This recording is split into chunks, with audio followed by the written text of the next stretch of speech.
Bon. Là, enregistre. OK, on est parti? Est-ce que ça l'enregistre? OK. Alors, pendant que nos petits amis s'en vont en haut, nous, on s'en va dans Éphésiens au chapitre 2. J'ai donné comme devoir à Christophe de prendre une petite pause dans Éphésiens. Il dit, lis, relis, relis. Puis j'ai passé le livre Assis, marcher, se tenir. J'ai dit, lis bien Éphésiens avant, puis là, tu vas voir, c'est un livre. Je veux dire, la parole est inspirée, l'autre, c'est pas inspiré, mais c'est un bon livre qui nous aide c'est un bon commentaire. Puis c'est une bénédiction, frère.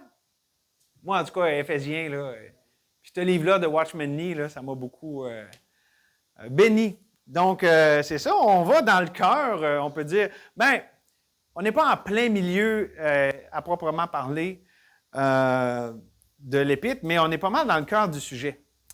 On va lire les versets 11 à 18, et vous allez voir notre mot pour notre série « Vive à la lumière de la croix ». Je vous rappelle que ce qu'on fait, on prend les Épîtres et on regarde le mot « croix » qui est dans ces différents endroits-là et on en tire les leçons. Aujourd'hui, ça va être la réconciliation de la croix dans Éphésiens. C'est pourquoi vous, autrefois, païens dans la chair, appelés incirconcis par ceux qu'on appelle circoncis, et qui le sont en la chair par la main de l'homme. Souvenez-vous que vous étiez en ce temps-là, sans Christ, privés du droit de cité en Israël, étrangers aux alliances de la promesse, sans espérance et sans Dieu dans le monde. Mais maintenant, en Jésus-Christ, vous qui étiez jadis éloignés, vous avez été rapprochés par le sang de Christ. Car il est notre paix.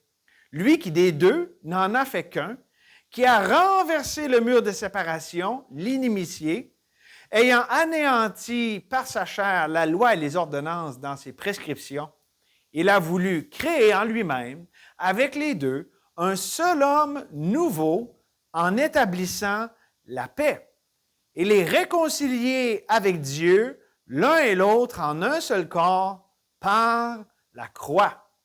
En détruisant par elle l'inimitié, il est venu annoncer la paix à vous qui étiez loin et la paix à ceux qui étaient près, car par lui, les uns et les autres, nous avons accès auprès du Père dans un même esprit. Quel beau passage et sans contredit. Un passage très puissant par rapport à la croix. Et c'est au verset 16 qu'on nous parle de la croix, mais l'ensemble ici nous parle de ces bénéfices de la croix et plus particulièrement la réconciliation de la croix. Et remarquez le point pivot aussi, je vous dirais, il y a un point tournant, et j'ai mis l'accent dans notre passage. C'est où le point tournant selon vous? C'est assez facile parce que c'est où? Dis-moi le verset. Verset 13. Mais maintenant, en Jésus-Christ, versets 11 et 12, c'est triste, c'est sans Dieu et tout ça. Mais maintenant, en Jésus-Christ, donc ce renversement, Christ qui amène la réconciliation, non seulement de l'homme avec Dieu, mais aussi des hommes entre eux autres, parce qu'ici, il parle des Juifs, des païens qui étaient très, très... il y avait beaucoup d'animosité les uns envers les autres. Et c'était réciproque, là. Les uns avaient toutes sortes de raisons de ne pas aimer les autres, puis les autres se reviraient et disaient « Ouais, nous autres aussi, on ne vous aime pas. » Donc, ils se regardaient tous les deux, puis ils se faisaient des grimaces, là. C'était pas mal ça. Mais Christ a tout changé ça par la croix. Par la croix, on voit au verset 16, les réconcilier avec Dieu l'un et l'autre en un seul corps. Donc, réconcilier avec Dieu, puis l'un et l'autre en un seul corps. Dieu a tout mis ça ensemble. La grosse chicane, il a dit « Il va tout vous mettre ensemble, puis vous allez être ensemble réconciliés. » Par la croix, en détruisant par elle l'inimitié. Et donc, j'aimerais considérer avec vous ces versets-là, spécialement les versets 13 à 15, avec toutes les implications qu'il peut y avoir par rapport à cette vérité de la réconciliation de la croix. Donc, ce qu'on va voir, c'est trois fruits de cette réconciliation. D'abord, au verset 13, le rapprochement produit par la croix. Le rapprochement produit par la croix. Mais maintenant, en Jésus-Christ, vous qui étiez jadis éloignés, vous avez été rapprochés par le sang de Christ. Le rapprochement produit par la croix. Et ici, ça dit le rapprochement, ça dit rapproché par le sang de Christ. Dans Colossiens 1,20, ça nous parle du sang de la croix. Donc, il y a quelque chose ici qui est synonyme. On parle de la croix, du sang, le sang de la croix. Ça nous parle du sacrifice de Christ, son œuvre. OK? Donc, le rapprochement produit par la croix, le sang de la croix. Et en passant, je ne sais pas si vous savez, mais on appelle Éphésiens et Colossiens. Comment on les appelle, Éphésiens et Colossiens, quand on en parle ensemble? Les épées de jumelles. OK? Parce qu'il y a beaucoup de choses qui sont twin epistles. Tu n'as jamais entendu ça? Non? Ah! Eh bien, moi, j'ai entendu ça assez souvent dans les études-là. Les épées de jumelles, c'est-à-dire qu'il y a beaucoup de thèmes qui se relient, qui se recoupent. Tu sais, par exemple, mettons, dans Éphésiens 5, quand ça parle le mari, la femme, les enfants, puis tout ça, là, OK? Ben, il y a l'équivalent dans Colossiens, mais en plus condensé. Quand ça parle d'être dépouillé, revêtir, ça parle aussi dans Colossiens. Fait qu'il y a des choses comme ça qui sont parallèles l'un avec l'autre. C'est pour ça qu'on dit les épées de jumelles. Ils ne sont pas exactement jumelles, là. Mais tu sais, puis aussi, dans Éphésiens, Christ est la tête de l'Église, puis on voit aussi ce concept-là dans Colossiens, mais avec sa prééminence. Fait qu'il y a beaucoup de choses qui sont en parallèle les uns avec les autres. Mais évidemment, Éphésiens étant plus long et plus détaillé, il y a beaucoup plus de... l'enseignement est beaucoup plus développé. Donc, ça, c'est épée de jumelles, c'est ça. Bon, maintenant, parlons le sang de la croix versus la croix. Bien, le sang, c'est le prix payé pour le salut. C'est le prix du rachat. Dieu a donné sa vie. Okay? La vie est dans le sang. Donc, quand on parle du sang de Christ, c'est le prix. Il a donné sa vie. Il a versé son sang. C'est le prix payé pour notre rachat. La croix, c'est le moyen, si vous voulez. Il a été sur la croix, il a été jusqu'à l'obéissance de la croix. C'est le moyen par lequel il nous a rachetés. Le prix, le moyen, mais les deux ont un même but. C'est pour restaurer notre relation avec Dieu. C'est pour nous rapprocher de Dieu, nous qui étions éloignés. On n'était pas juste éloignés les uns des autres. Le pire, c'est qu'on était éloignés de Dieu. Ça, c'était le plus gros problème qu'on avait. Et l'autre était une conséquence de cela. Et donc, restaurer notre relation avec lui, les uns avec les autres, nous qui étions loin, il nous a rendus près. On était éloignés, il nous a rapprochés par la croix, par le sang de la croix. Et là-dessus, je voudrais juste développer un petit point. Non seulement le sang de la croix nous procure une proximité, qui nous rapproche, on peut dire physiquement même les uns des autres, peut-être qu'on ne s'aurait jamais vu puis jamais parlé, OK? Évidemment, avec Dieu, on ne peut pas dire physiquement parce que Dieu est esprit, là, mais il vit dans nos cœurs. Okay? C'est beaucoup plus proche que ce que n'importe qui aurait pu imaginer dans l'histoire de la rédemption. Mais j'aimerais parler encore plus, au-delà de la proximité, j'aimerais pousser les choses jusqu'à l'intimité, c'est-à-dire être proche relationnellement d'une manière complète, c'est-à-dire corps, âme et esprit. Hein? L'intimité, c'est vraiment quand on est proche avec quelqu'un, on se sent libre d'être vulnérable et de dire des choses qu'on ne dirait pas. T'sais, on dit j'ai un ami intime. Là, c'est quelqu'un qu'on est à livre ouvert puis on se sent en sécurité de parler. Ben, avec Dieu, c'est ça. C'est pas juste t'es proche, puis. Mais tu sais, parle pas trop, puis t'es proche, mais non, c'est plus que juste être proche. C'est d'être intime. C'est une connexion. Il y a une réciprocité qui est là. Et les Anglais, je ne sais pas si vous avez entendu ça, mais moi, j'ai entendu le mot, le jeu de mots, pardon, intimacy. Intimacy? Intimacy. OK? Autrement dit, l'intimité, tu vois en moi. C'est-à-dire, je suis à livre ouvert. Intimacy. Tout le monde l'a pogné, là? OK. Bon. C'est un jeu de mots, mais je veux dire, je ne dis pas que c'est quelque chose de courant, mais moi, j'ai déjà lu ça dans un livre, tu sais, puis je ne dis pas que c'est une expression courante que tout le monde utilise dans la rue, là, mais le jeu de mots marche en anglais, disons. Et donc, c'est quoi? Une relation ouverte, transparente, parce que la peur du rejet a été enlevée. C'est ça l'idée du rapprochement qui amène encore plus fort une intimité. La peur du rejet a été enlevée. Avec Dieu, de façon parfaite. L'amour parfait bannit la crainte. Je n'ai pas peur d'être rejeté par Dieu. Je suis accepté dans le bien-aimé. Ça, c'est clair. Vous lisez Éphésiens, c'est parfait comme acceptation. OK? Donc, c'est parfait avec Dieu et avec les humains, c'est progressif. On l'apprend. Et ça, c'est une belle chose à apprendre dans la vie chrétienne, mais c'est une chose difficile. Difficile dans le sens... Non, attends, je reprends. Impossible à la chair. Pour vraiment le vivre, entre frères et sœurs dans le Seigneur, c'est par l'Esprit. Et là, j'aimerais qu'on développe ça, OK? Parce que D'abord, là, quand je dis progrès, dans 1 Thessaloniciens, ça dit au reste, frères, puisque vous avez appris de nous comment vous devez vous conduire et plaire à Dieu, et c'est là ce que vous faites. Nous prions et nous vous conjurons au nom du Seigneur Jésus de marcher à cet égard de progrès en progrès. Donc, progresser dans l'idée de notre acceptation mutuelle. Bon, avec Dieu, l'acceptation, ça se vit simplement en apprenant à vivre à la lumière de la croix. La croix me déclare, tu es parfaitement accepté, tu es dans le bien-aimé. Ça ne peut pas être mieux que c'est là, c'est parfait. OK? Puis, avec nos frères et sœurs, on parle fraternellement, ça s'apprend et ça se vit aussi. Là, je veux dire, on peut vivre dans la lumière de cette acceptation-là mutuelle. Mais il y a une certaine perspective, évidemment, qui va être différente, parce qu'avec Dieu, on part de la perfection. Avec nos frères et sœurs, et nous incluant, évidemment, il n'y a pas la perfection. Okay? C'est ça pour ça que je dis qu'il y a un progrès, ça s'apprend. On ne part pas du point de départ qu'on est accepté parfaitement par l'autre, parce que ça serait naïf, ça serait même mensonger, parce qu'on a toutes des affaires, on a tous à apprendre. OK? Puis, savez-vous quoi? Dans les relations humaines, évidemment, il y a beaucoup de rejets, on en parlait tantôt. Fait partie de la chute, du fait que notre monde n'est pas comme Dieu l'avait conçu au point de départ. Il y a du rejet relationnel, il y a toutes sortes de formes de rejet.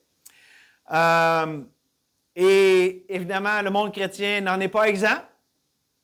On vit du rejet des fois entre églises, dans une église, entre frères et sœurs, dans une famille chrétienne. Et pourquoi? Ben, parce que la chair est encore là et que, ben, c'est ça, personne n'est parvenu. Donc, c'est quoi ça veut dire d'apprendre à vivre le rapprochement de la croix entre frères et sœurs? Ben, c'est de constamment ramener cette croix au centre des relations. Et je vous l'explique. Et je pense qu'il y a des éléments que j'ai déjà expliqués, mais ça va aider à nous rafraîchir la mémoire. D'abord, plus une relation est proche et intime, un couple, des parents avec leurs enfants, une église qui se tient serrée, OK? Plus la proximité est forte, OK? Puis qu'il y a une intimité qui est vécue, plus c'est vital. Et là, quand je dis vital, c'est question de vie ou de mort, OK? C'est vital que la chair ne réponde pas à la chair. Parce que quand la chair répond à la chair, on invite la mort. Et c'est quoi la mort? C'est la séparation. Et c'est la peur, c'est le rejet. Et c'est pas... Puis là, ça, c'est un frein et c'est pas antipathique, antagoniste à l'intimité.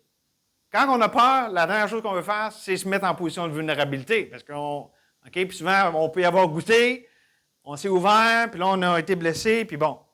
Même tantôt, je ne me rappelle plus avec qui on disait, il parlait à partir d'une blessure. Oui, tantôt, quand on finissait de manger. C'est ça, ça arrive. Tu sais, quelqu'un de blessé, souvent, il va devenir blessant parce qu'il parle à partir de ça, OK?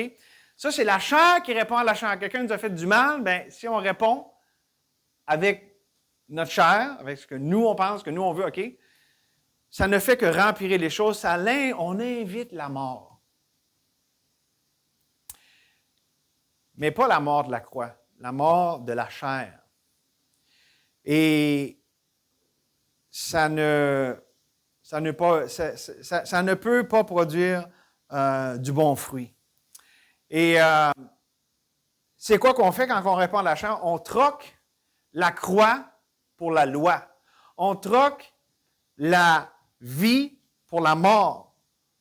On troque la foi par le soi. C'est un mauvais échange, OK? OK, je vous donne un exemple. Chicane de couple. Je dis ça, ça peut arriver. Tu sais, là, les habituels, jamais puis toujours, là.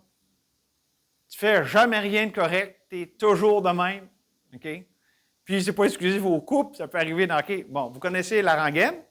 Pas que vous ayez expérimenté, mais vous avez entendu parler par le voisin, OK? OK?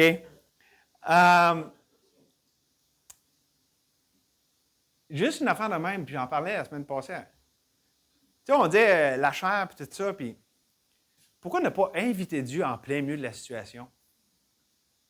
Dieu, je sais que là, ma chère, là, elle a une réponse à donner, la monnaie de sa pièce, puis toujours, puis jamais, et tout ça. Penses-tu que c'est une bonne idée qu'on invite Dieu dans notre discussion? On peut prendre une pause, là, de juste parler pour juste continuer à faire du mal. Dieu, moi, je veux t'inviter dans la situation. Puis là, regardez pas l'autre. Moi, j'invite Dieu dans la situation, puis toi, tu es charmé. Tu sais, ça, c'est pas une bonne idée, là. Mais juste si vous vous fermez, puis vous allez tranquille à un endroit, puis vous invitez Dieu là-dedans, puis dire, OK, Dieu, je veux désamorcer cette bombe-là. Et déjà, je pense que là, ça va vraiment aider les choses à aller beaucoup mieux. Un autre exemple, des fois, dans la tension, dans les conflits, il y a une certaine escalade. Des fois, c'est l'escalade vide. Là. On passe de 1 à 100 puis à 1000. Ouf! C'est ça la chair qui répond à la chair, OK? Je sais que c'est tout théorique pour vous autres, là, mais essayez de comprendre un peu là, ce que je vous explique. Donc, au lieu de ces réactions d'escalade qui amènent plus de friction, de détérioration relationnelle mutuelle, OK, Dieu, ouais, je t'invite, une bonne idée. Dieu, c'est quoi que tu as pour moi là-dedans? Parce que souvent, OK, là, je vous amène. Quand on dit Dieu, qu'est-ce que tu as pour moi? C'est pas être oh, moi, je pensais. Non, non. Là, c'est. Dans le fond, on invite Dieu aussi. Dieu, c'est quoi que tu veux me dire à moi? Là, on arrête d'être concentré sur l'autre qui est tout pas correct, puis que les problèmes, c'est de sa faute. Là, puis là on demande à Dieu de montrer pour moi. Pas Dieu. Puis on peut dire, là, vous avez le droit, là, mais ça, c'est Dieu qui va s'en occuper. Montre donc à l'autre aussi. Vous avez le droit de le dire, puis c'est Dieu qui va s'en occuper. Parce que c'est vrai que Dieu a quelque chose pour chacun là-dedans, mais moi, pour ma part, là, c'est à moi que Dieu va parler.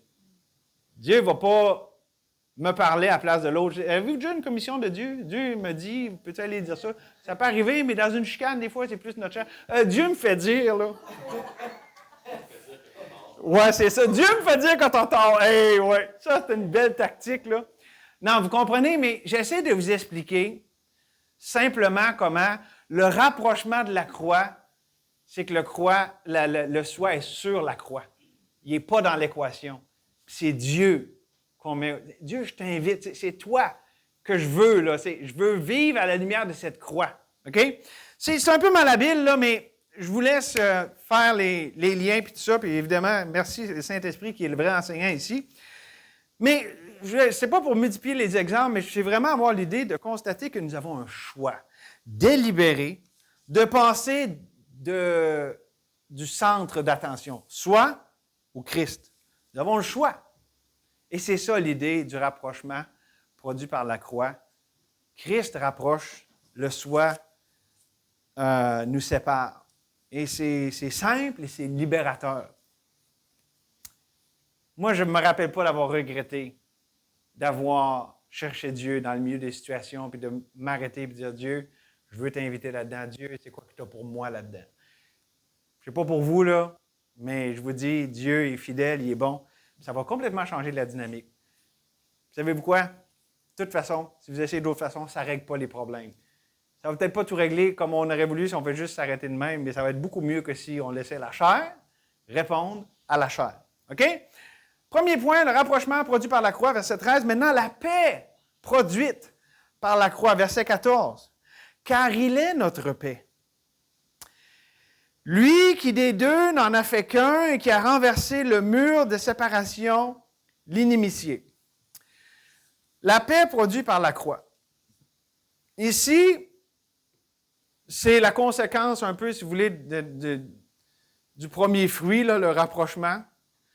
C'est la paix, là, c'est une appréciation mutuelle. C'est la jouissance de l'intimité avec Dieu et avec les autres. C'est pas juste qu'on s'endure la face, on est proche, mais on ne se parle pas. Non, on est proche, puis on est content. Puis on s'apprécie, puis il y a une plénitude à cette relation. C'est ça, la paix. La paix, c'est l'absence de friction, puis de ce qui nous sépare. C'est une pleine appréhension de ce qu'on a par la grâce de Dieu. OK? Et donc, c'est, si vous voulez, la plénitude des bénéfices des relations restaurées. Des relations rédemptrices. Avec Dieu, c'est la pleine appréciation du fait que l'amour parfait bannit la crainte, que je suis en paix non seulement avec Dieu, mais je jouis de la paix de Dieu qui surpasse toute intelligence. Et d'ailleurs, avec Dieu, c'est tellement un bon passage, parce que vous connaissez, hein? Philippiens 4, verset 6.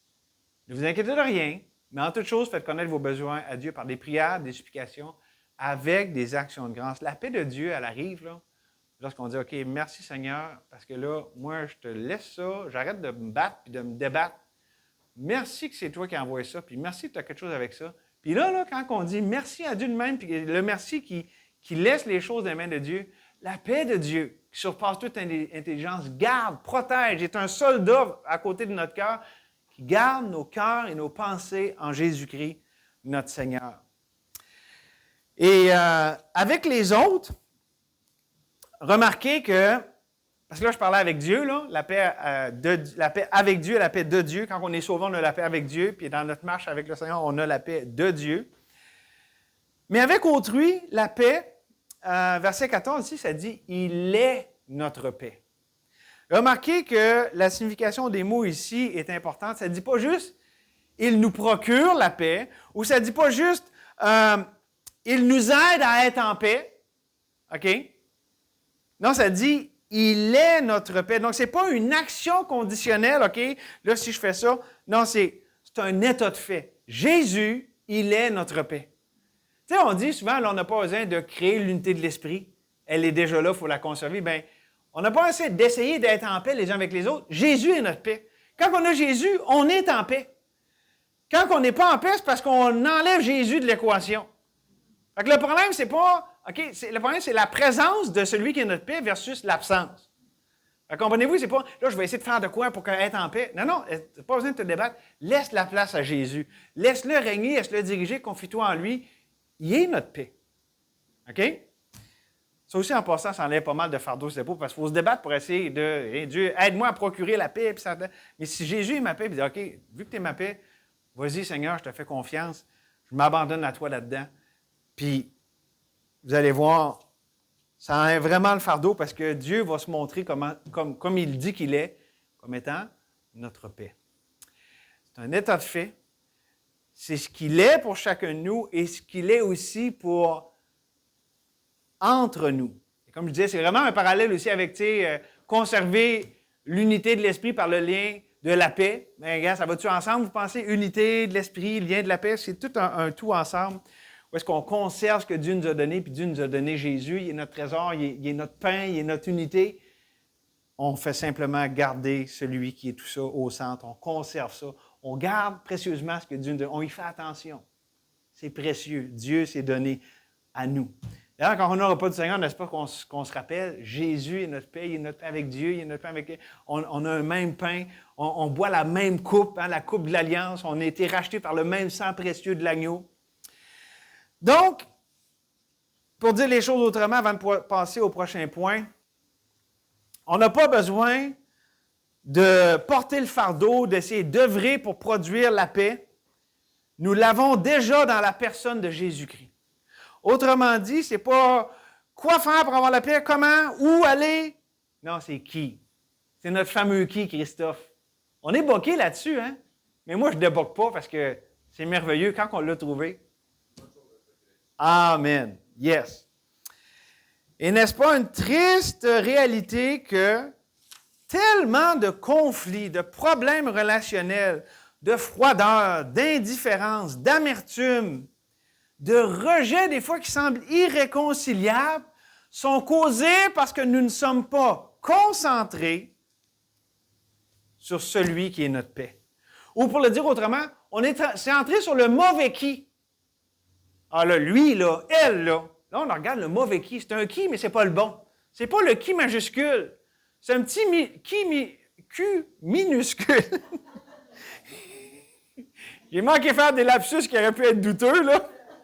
Je pense que Gabriel n'est pas là parce que là, il me l'aurait souligné. Puis je pense que si vous réécoutez l'enregistrement, j'ai sûrement dit un mauvais mot là-dedans, là, sans trop faire exprès, là. Mais bon, merci pour la grâce que vous m'offrez là-dedans. Regardez à la mauvaise personne. On regarde à l'autre. Puis, c'est pas que...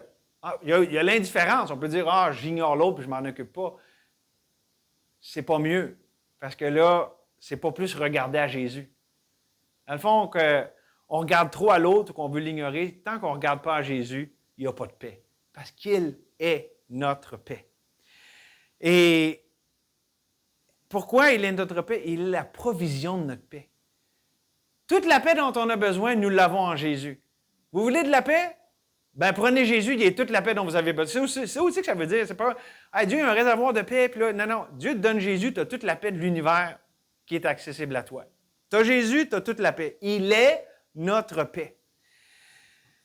Et notre appréciation de cette paix qui surpasse toute intelligence, ben, c'est directement relié à notre relation à Jésus qui est notre paix. Montrez-moi quelqu'un qui n'est pas en paix, qui ne jouit pas de cette paix.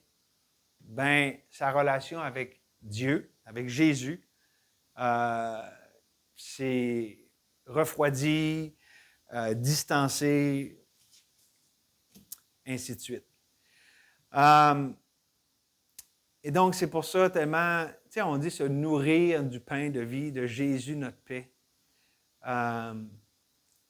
C'est tellement fondamental pour notre cœur, pour notre relation avec Dieu, mais aussi pour les autres. Celui qui recherche la paix, sème la paix.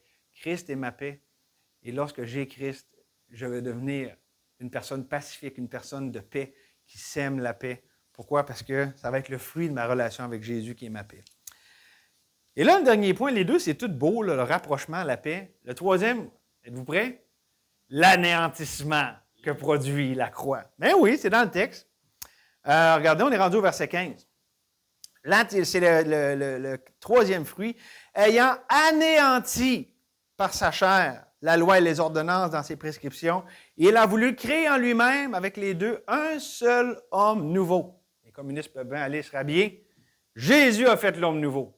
Un seul homme nouveau en établissant, encore notre mot, la paix. J'aime beaucoup ce verset parce qu'il y a les deux côtés de la médaille. Moi, j'ai intitulé, je ne peux pas avoir un point, je ne suis pas un... C'est qui donc qui avait des titres là, tellement longs? Les puritains. Genre, le titre avait trois lignes, là, pour de vrai, là, c'était pas des farces. Là. Puis le livre avait 800 pages, là, puis ça, c'était le début de l'introduction. Là, c'était fou, là. Puis des fois, c'était sur un verset, là, 800 pages. Non, il était complètement flyé, là, en tout cas.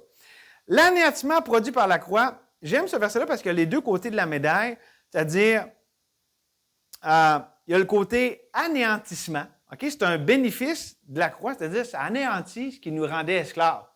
La loi, les ordonnances. Okay? Parce qu'on sait que la puissance du péché, c'est quoi? C'est la loi. Parce que tu dis à quelqu'un, fais-le pas, il a le goût de le faire. La loi manifeste la nature pécheresse pour conduire à Christ. Donc, il y a le côté destruction, mais aussi le côté création. Il s'est dit, il a voulu créer en lui-même. Puis là, l'homme nouveau.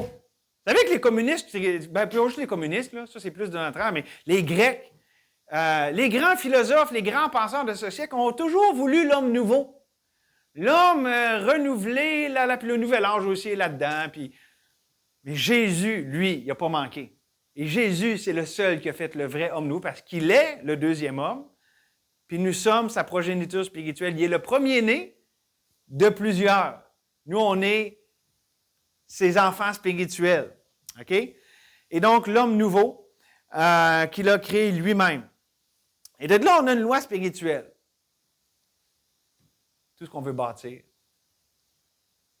pour Dieu doit forcément être précédé par la destruction de ce qui n'est pas de Dieu.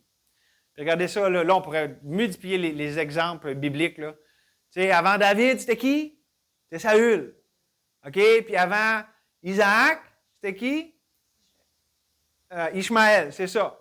Puis bon, on pourrait donner plein d'exemples. Puis ça dit, là, quand Paul parle de ça dans Galates, il dit le physique, le charnel, comment qu'il dit? En tout cas, dans Galates 4, il dit que c'est le charnel, le physique qui vient en premier, le spirituel vient ensuite.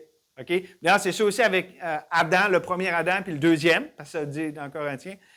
Donc, la loi spirituelle, c'est ça. Tu vas avoir quelque chose de nouveau qui est de Dieu, il faut que l'ancien, qui n'est pas de Dieu, soit détruit. L'un surpasse et supplante l'autre. Et n'est-ce pas ce qu'on voit dans Romains chapitre 6? Sachant que notre vieil homme a été crucifié. Pour être cet homme nouveau que Dieu a fait, il fallait que le vieil homme soit crucifié. Ça, c'est important là, quand on parle de notre mort avec Christ, là, c'est que le fondement sur lequel on peut être une nouvelle créature, il fallait qu'on meure avec Christ avant. Il ne pouvait pas avoir de nouvelles créatures. Okay? On prend les noms de nouveau Dave, de nouveau Christophe. Si d'abord Dave ne mourrait pas avec Christ, OK? Un doit précéder l'autre obligatoirement. OK? C'est ça l'idée de l'anéantissement. La croix détruit ce qui n'est pas de Dieu. Et donc, j'ai comme coupé là, Romains 6, sachant que notre vieil homme a été crucifié avec lui, afin que le corps du péché soit réduit à l'impuissance, pour que nous ne soyons plus esclaves du péché, car celui qui est mort est libre du péché.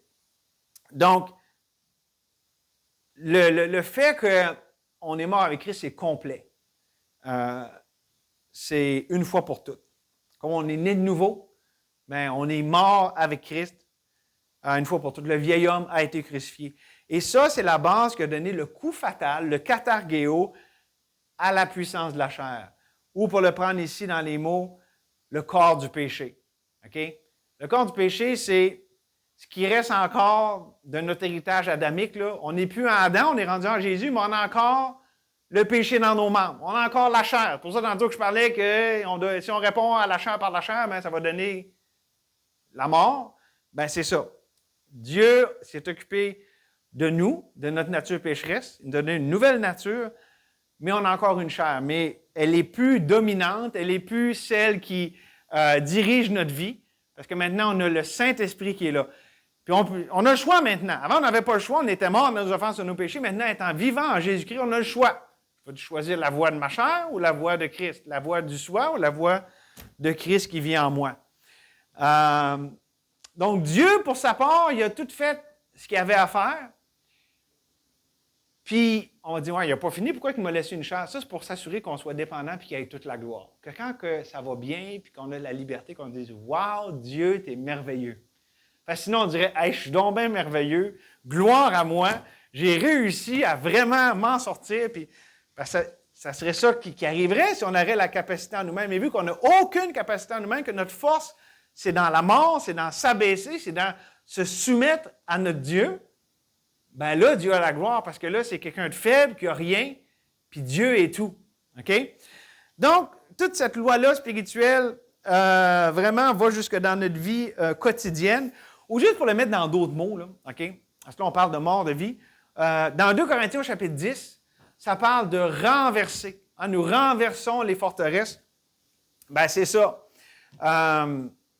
Dieu renverse, anéantit ce qui n'est pas de lui dans nos vies, afin de bâtir ce qui est de lui, ce qui est fructueux.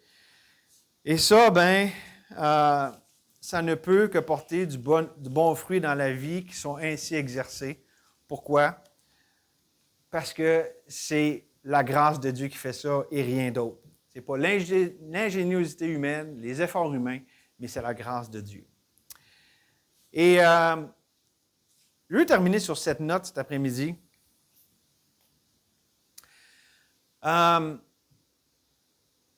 Sur quoi sont basées mes relations? Sur le roc inébranlable de Christ ou sur le fondement trompeur, ou on peut dire le sable mouvant qui peut être renversé? L'inébranlable ou le temporaire? Le roc de Jésus-Christ, sa grâce, ou le sable mouvant de la loi, des œuvres de la chair? Et là, je vais vous dire de quoi qui peut peut-être un peu vous surprendre. J'aime ça, une conclusion de même, là, ça nous réveille quand on est sur le bord de s'endormir. As-tu besoin de commencer par laisser Dieu opérer l'anéantissement dans ta vie? Bien, bonne nouvelle.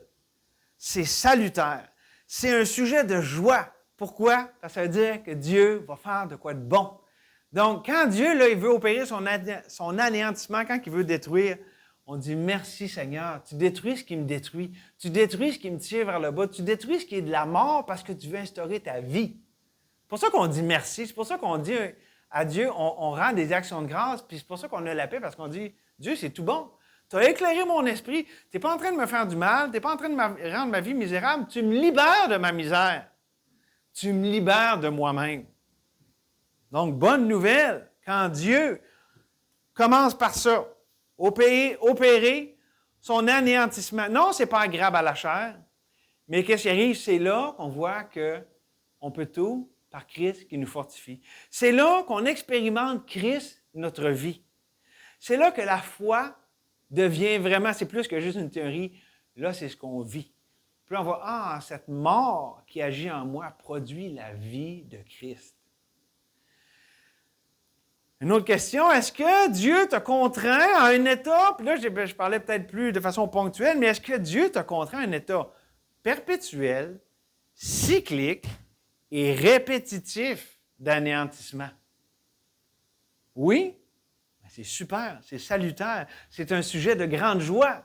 Pourquoi? Parce que c'est le secret de la vie abondante. C'est le secret de laisser Dieu vivre. Parce que sinon, étant là à comprendre, étant facile de retomber sur le pilote automatique, si Dieu ne faisait pas ça, ça serait nous qui reprendrions la place. Donc, c'est bon. Pourquoi? Parce que c'est Dieu qui s'assure qu'on vive les vérités de la parole de Dieu, puis de voir cette réalité que, c'est plus moi qui vis, c'est Christ qui vit en moi. Je suis mort au péché, je suis vivant pour Dieu.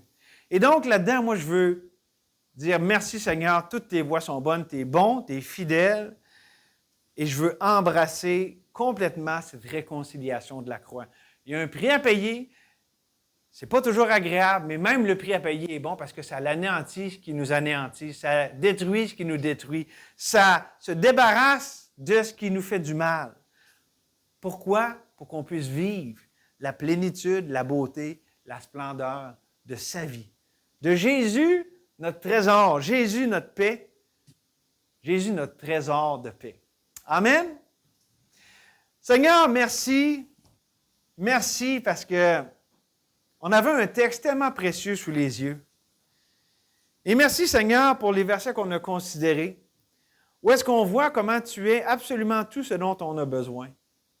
Et merci, Seigneur, que non seulement tu nous as réconciliés avec toi, ici, chacun de tes enfants, mais tu nous as aussi réconciliés les uns avec les autres en un seul corps par la croix, en détruisant par elle l'inimitié. Quelle œuvre extraordinaire! Tu as détruit pour créer ce qui est bon, ce qui est vivant, ce qui porte du fruit. À toi soit la gloire, Seigneur. Oh, qu'on soit renouvelé dans notre intelligence, qu'on ne voit pas ces choses avec des yeux de chair, qui voient juste le mal du moment, qui voient juste le désagrément, mais que par l'Esprit, on puisse voir que, oui, tu détruis ce qui nous détruit. Tu anéantis ce qui nous anéantit. Seigneur, tu es vraiment bon dans toutes tes voies. Merci pour l'épreuve de la foi. Et Seigneur, avec ce qu'on a vu au début du message, aide-nous dans nos relations mutuelles, avoir cette sagesse qui est d'en haut, conciliante, pleine de miséricorde et de bons fruits. Seigneur, on ne veut pas répondre à la chair par la chair. On y a goûté trop souvent, ça ne sert à rien. Ça ne produit que la mort. Donc, Seigneur, on t'invoque de continuer de nous apprendre les voies de l'Esprit, à répondre à la chair par l'Esprit. Même si on n'a pas le résultat immédiat, même si on n'a pas raison, même si on ne gagne pas l'argument. Ce n'est pas ça l'important. L'important, c'est que toi, Seigneur, tu te manifestes. Tant mieux si on prend notre trou, tant mieux si on n'est plus celui à l'avant-plan, celle qui a eu le dernier mot. Parce que ce n'est pas ça du tout qui est important, c'est toi, Seigneur. Donc, merci de nous apprendre tes voies. On veut se soumettre à toi. Seigneur, d'avance, on dit oui, Seigneur, que ta volonté soit faite. Merci pour ce temps, Seigneur, au nom de Jésus. Amen.